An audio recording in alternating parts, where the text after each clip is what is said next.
You know what really chaps my tuchus? Leaving something to marinate all day only to take it out of the oven and it's got the consistency of a snow tire. Not anymore, my friends. Introducing the Meter Plus, the world's first truly wireless leave-in meat thermometer with a water-resistant stainless steel design. I mean, this thing is a thing of beauty.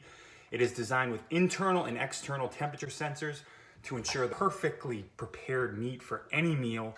The charger includes a built-in Bluetooth repeater, allowing range to extend up to 165 feet. That's over half a football field, fellas.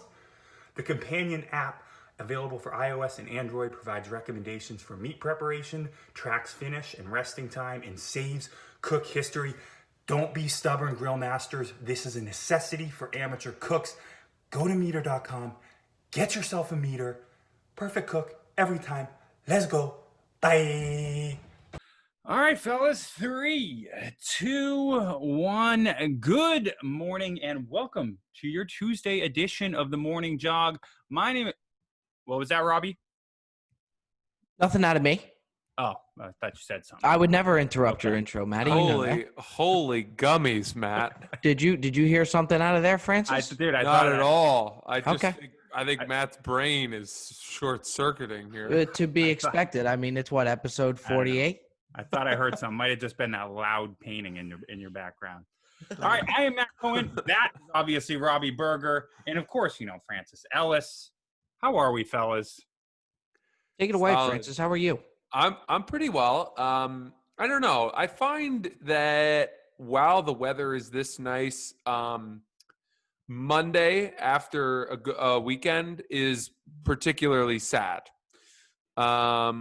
Because I don't want to be inside working today. Yeah. All these days feel like summer, and I feel like I'm a kid again. I don't understand why I can't just do whatever the hell I want.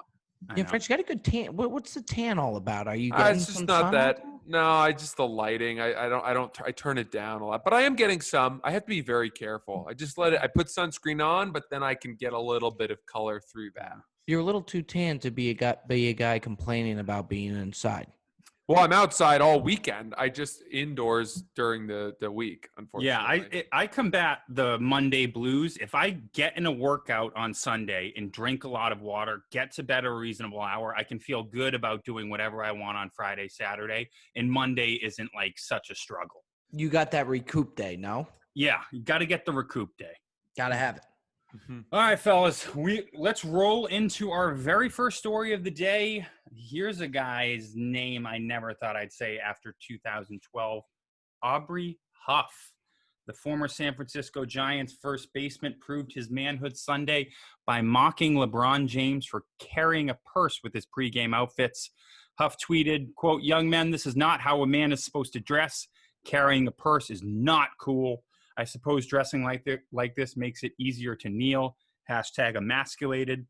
This, of course, didn't end well for the loose cannon, as people immediately pointed out that he famously wore his wife's red thong for 30 games during his 2010 season with the Giants to bust out of a hitting slump. People on the internet then posted an old photo of Huff wearing some of the ugliest purple flannel pants you'll ever see. Robbie, you a big Huff guy? Yeah, to be honest with you, I just think this is the beauty of the internet.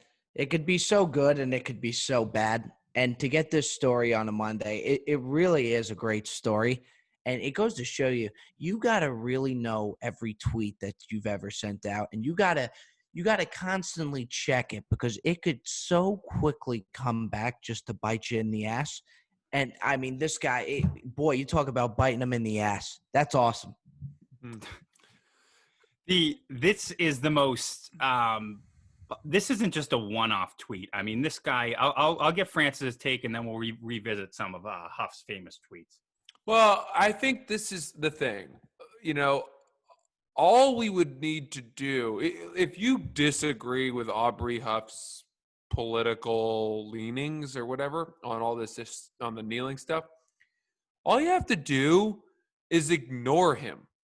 This is a retired baseball player. As far as I know, he's not a spokesperson on MLB Tonight or Extra Innings, right?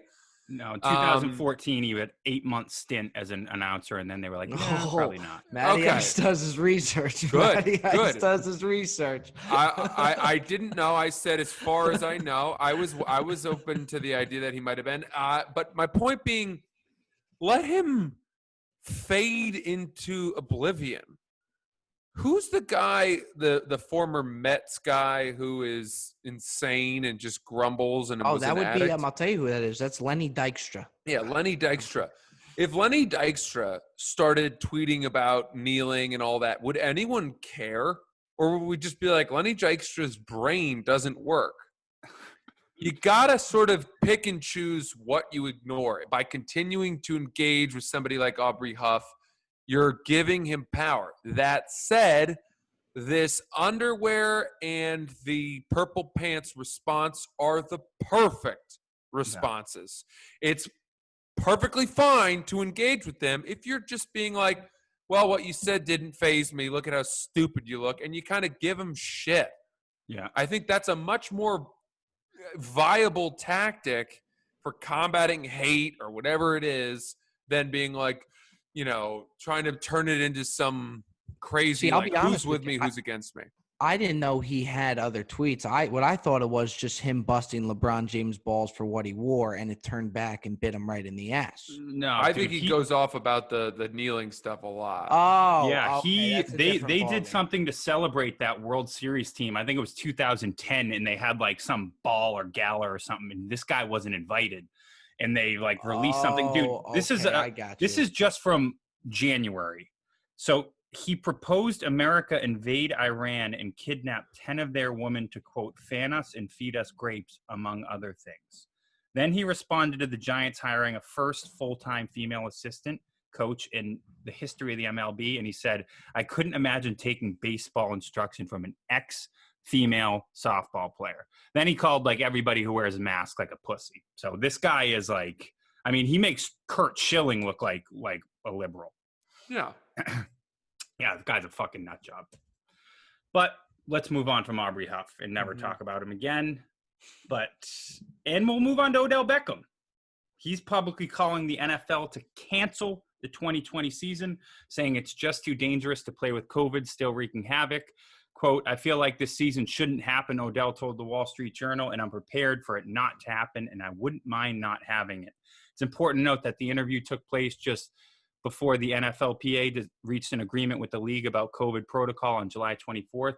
And Odell did report to training camp on the 28th, but he went on to say that the owners are too greedy to discontinue football, even if it puts players at risk. Quote, it's obviously for their money, and that bothers me because there's always been this, and I hate saying it like that, but the owner's attitude is, oh, we own you guys, and just kind of that unfairness going on that they don't see us as human. Francis, is this another hollow publicity stunt by Odell, or is he being genuine here? Look, I think we are one NFL superstar away from, one NFL superstar opting out away from a pretty serious dominoes falling type situation. I think if you look at the NBA, people felt better about the bubble situation, but also the fact that LeBron was so vocal about we're playing, I'm playing, right, that it kind of scared a lot of people into thinking like, well, I don't want to be the guy not to play, right? Whereas the NFL, it just seems like, we had Dante Hightower and a bunch of guys in the Patriots. Everyone was like, well, maybe that's just because they're trying to, lose for draft picks. But I think we are one, maybe it's not Odell, maybe it's somebody, I don't know, a little bit more influential away from pretty much losing all the major stars of the NFL for this upcoming season. I don't know. So I don't think it's a publicity stunt, but at the same time, I also hate like guys who waffle like this. Yeah. It's like someone saying like, I don't really know if I'm going to go to the party on Friday night. I'm going to have to see how I feel. It's like, shut the fuck up, dude. You just want people to tell you, please play. And we all know you're either going to or you're not, but don't, just choose one way or the other and then move forward. Yeah, and he showed up to training camp, so this was all just hot air, it seems like. Right. Robbie? Yeah, I don't really agree with Odell Beckham Jr. often, and he's in the media a lot, but like I get it, from what he's saying, and it really makes me think. I just don't think, and I hate to say it, I hate to be the guy. I just don't think there's any way they could play. I mean, even the baseball right now is in jeopardy. If baseball doesn't go through, there's no way the NFL could go through. And in regards to Francis' point as well, you're going to have more superstars that are going to either drop out, and all it takes is really one of them to really get the ball going. And if NFL's already up in the air, there's still people who think there's going to be college football out there. I just don't think there's any way. Right. I hope I'm wrong, but now you're dealing with kids, and then even on the NFL side, you don't even know if there's going to be NFL. I don't think there's any way that they could play. Yeah, I seesaw on this because it's like the average like NFL career is like 8 months, and I feel like even if the players are in jeopardy, they're like, I have to make money while I can, because it's like, what have you done for me lately season? So like, I feel like in the NBA it might be a little, I don't know. I feel like football, it's just like, I need to get mine while I can because there's someone ready to take my spot. And I feel like it would be really bold for like just some average NFL player to be like, fuck it, I'm opting out. I don't know. Yeah. It's gonna be Well, interesting. even like Hightower going, it's just it's going to get the ball rolling. I mean, the Patriots, Yeah. I think, lost like 6 really good guys already. Yeah, I think it was 5, and when everyone's like, "Oh, we're tanking for Trevor Lawrence," and I'm watching these Yankee games, and I usually get so excited after the game. They're 6-1 right now, best record in the MLB, and you can't even really get excited because you don't even know if they're going to finish. could Right. be the biggest blue balls in history. Yeah, it's a really shitty feeling. What are they playing? Is it 66 games? It's a very truncated season, 60 games, yeah, and then the 60 games. playoffs. But it's like, I just don't think there's any How are way. my Red Sox doing? Terrible. Terrible. Terrible, and it's a beautiful thing. No. We just swept you guys, and that's what we do.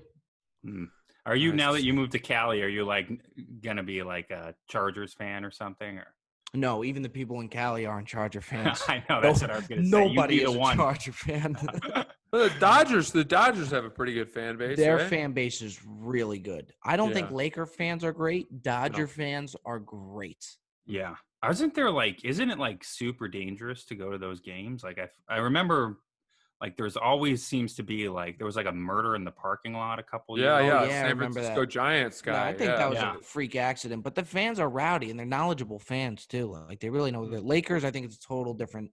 That's Yeah, all Lakers kind of publicity. like it's kind of like Miami Heat. You go because it's the Bingo. sexy thing. Great analogy, Matty Ice. Thank you, Great dude. analogy. All right, guys. Speaking of seasons ending prematurely, on Friday, Orlando Magic forward Jonathan Isaac became the first NBA player to stand for the national anthem during the NBA season restart in Orlando. Isaac chose not to wear a Black Lives Matter t-shirt during the anthem as well, citing the gospel and Jesus Christ as his motive. Over the weekend, Isaac, who's averaging just over 9 points in his 3-year NBA career, saw his jersey become the second best-selling jersey in the NBA, only behind LeBron. That's where the fun ended for Isaac, as his season ended Sunday after the 22-year-old suffered an ACL tear late in the game against the Kings.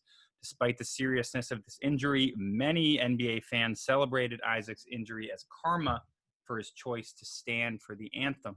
Robbie, if this isn't the entire pendulum of the internet wrapped up in one, I don't know what is, buddy. Yeah, well, I said I like the internet because a guy like Aubrey Huff, you could end up coming back and clapping right back at the guy and turning things on him. And that's part of the reason I love the internet.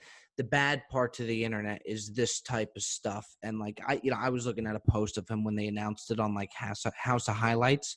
Some of the comments were awful. Yeah. And somehow this guy tearing his ACL turned so political. Mhm. So you got the good sides to the internet, you got the bad sides to the internet. How can you not feel bad for the guy? Regardless. This was supposed to be his breakout season too. 22 years old. He was supposed to really come through. He was just actually recovering from a knee injury. Now he's obviously done for the season. Yeah. I mean, you got to feel for the guy. Some of these comments are nasty. I don't even know why I bothered to check them though. Oh, yeah, I know. Yeah, I mean, I have so many thoughts about this. The first thing I am shocked by is the fact that his jersey became the number 2 selling jersey of all NBA jerseys. I can't wrap my head around caring about a cause so much that almost like out of spite, I would spend money on a piece of clothing to honor a guy who did something that lined up with my cause. Do you know what I mean? Like, Yeah, I find that 100%. really childish. You have to go out of your way to do that. You have to put your credit card information in, your CVC code. You have to put your date. You have to find his jersey on NBAstore.com. I can't fathom going to that length. It's one thing to just tweet like, "Hey, thanks for not taking a knee, dude." It's another thing to buy his jersey. Well, think about it too. Out of all the people that got it, how many do you actually think were Orlando Magic fans? I mean, None. exactly. None were. And how often are these guys going to wear it? Like, is he Yeah. becoming a cult hero? I've bought shit before online that was a mistake. Usually like a gag thing or whatever. I've never been so galvanized politically as to buy an NBA jersey because, you know, It's a good point. Like after like 2 weeks, you're gonna have to be like, do you remember that time? It was like 2 weeks ago, and then like anytime after that, you have to like explain it, and then obviously Yeah, and what if he changes his stance and decides to take a knee? Then what? Do you burn the jersey? I know. I mean, anyway, so that's my first thought. The second thought I have is I don't root for people to be injured in sports under any circumstances. I don't care if you've put a lot of money on your team and you're hoping the opposing quarterback gets injured to ensure your bet. I don't care if you're a diehard fan. The point of sports is not to win because someone else has been hurt. And I think the vast majority of sports fans get that. Occasionally we'll see some horrible thing where, you know, a guy goes down and the home fans cheer as he's been injured. And then fortunately, we as a society correct that. We call out that fan base and we say, how ugly is this? Fuck these guys.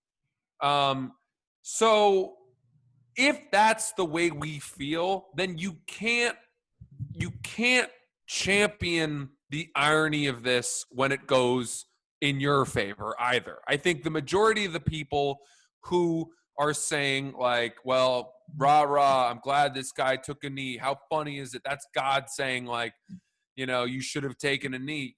I think those people are the people who think peaceful protest and taking a knee during an anthem is a good thing. And I tend to think that those people in the majority of circumstances would not be the type of people to champion an injury, right? Who would call out a fan base for cheering if another guy went down. And you got to be consistent. You got to be consistent. So I don't know. I think in general, there's no place for this in sports. If someone tears the ACL, that's that guy's livelihood, regardless of whether or not you agree with his social politics or his reasoning, which is religious. You can't be happy about this. So fuck those people. And I wish him a speedy recovery. 100% agree, Francis. Robbie? I gave my take on it. I was wondering if Maddie, I said what I had to say. All right, guys. We'll put a pin in it there. And Francis, before we end, take it back to you. What do you think? Look, here's the thing. You know, I think God is part of the equation. Oh my God, Robbie, you just look like you saw your first pair of tits. All right, guys, that is your Tuesday edition of the JOG. We're back here tomorrow, and all right, we'll see you then. Peace.